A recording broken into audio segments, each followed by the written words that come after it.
हनुमान और भीम की कहानी। हनुमान जी का जन्म त्रेता युग में हुआ था और वे श्री राम के अंश समकालीन थे और वे भगवान राम के परम भक्त थे और लंका युद्ध में श्री राम का साथ देकर माता सीता को लंका से मुक्त करवाया और युद्ध में विजय प्राप्त की। इसी कारण भीम का जन्म द्वापर युद्ध में हुआ और श्री कृष्ण के समकालीन थे। भीम भी महाबलशाली योद्धा थे। महाभारत के 5 पांडवों में भीम सबसे अधिक शक्तिशाली और बलवान थे। उनमें से 100 हाथियों का बल था और उस समय संपूर्ण पृथ्वी पर उनके समान शक्तिशाली कोई दूसरा नहीं था। उन्होंने अच्छे महाबलियों को युद्ध में धूल चटाई थी। हनुमान जी और भीम दोनों को पवन पुत्र कहा जाता है।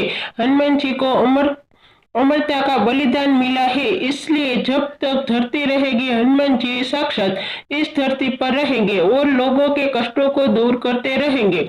महाभारत में एक रोचक प्रसंग आता है जब अलग अलग युगों को 2 महान योद्धा हनुमान जी और भीम का सामना होता है। बात महाभारत काल की है। पांडवों को 14 वर्ष का वनवास और 1 वर्ष का अज्ञातवास मिला था। इस दौरान एक बार पांडव किसी वन में रुके हुए थे।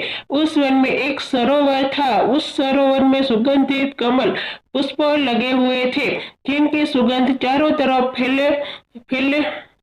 फैल रही थी। द्रौपदी की इन पुष्पों की सुगंध अपनी तरफ आकर्षित कर रही थी। द्रौपदी ने भीम को पुष्प कमल लाने के लिए कहा और भीम निकल गए। रास्ते में उन्हें एक बूढ़ा वानर मिला जो लेटा हुआ था और उसकी पूंछ रास्ते में फैली हुई थी। रास्ते में वानर की पूंछ फैली होने से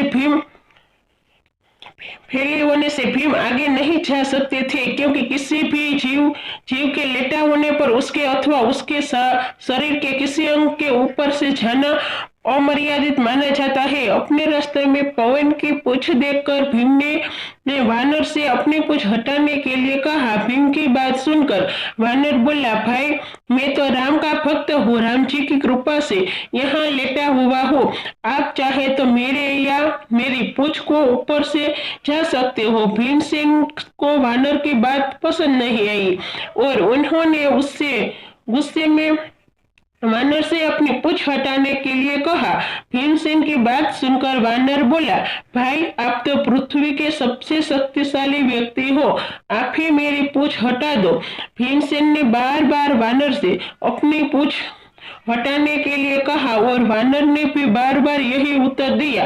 अंत में क्रोधित होकर भीम ने वानर की पूंछ को अपने एक हाथ से उठाने का प्रयास किया, परंतु वह वानर की पूंछ हिला भी न सके। भीमसेन फिर अपने दोनों हाथों से वानर की पूंछ हटाने का प्रयास किया, परंतु वो वानर की पूंछ टस से मस नहीं कर सके। भीम ने बार बार प्रयास किया पर हर बार उन्हें असफलता ही हाथ लगी। भीमसेन समझ गए कि ये कोई साधारण वानर नहीं है और अपितु कोई देव पुरुष है जो भीम की परीक्षा ले रहे हैं। भीम ने दोनों हाथ जोड़कर अपनी गलती स्वीकार करते हुए वानर से उनका परिचय पूछा। वानर ने अपना परिचय श्री राम के सेवक के रूप में बतलाया। वानर की इतनी बात सुनकर भीमसेन समझ गए कि ये कोई और नहीं अपितु साक्षात हनुमान जी है। भीमसेन ने हनुमान जी को प्रणाम करते हुए कहा, क्षमा करें हनुमान जी, मुझे अपनी शक्ति का झूठा अभिमान हो गया था। आपने मेरे अभिमान को तोड़ने के लिए यह लीला रची है। कृपा कर आप मुझे अपने असली रूप में दर्शन दे। भीम की बात सुनकर हनुमान जी ने अपने असली रूप में आकर अपना विशाल रूप दिखाया। हनुमान जी ने भीम से कहा, हम दोनों ही पवन पुत्र है, इसलिए तुम मेरे छोटे भाई हो। यही कारण है कि तुम्हें बार बार भाई कहकर संबोधित कर रहा था। इतना कहकर हनुमान जी ने भीमसेन को गले लगा लिया।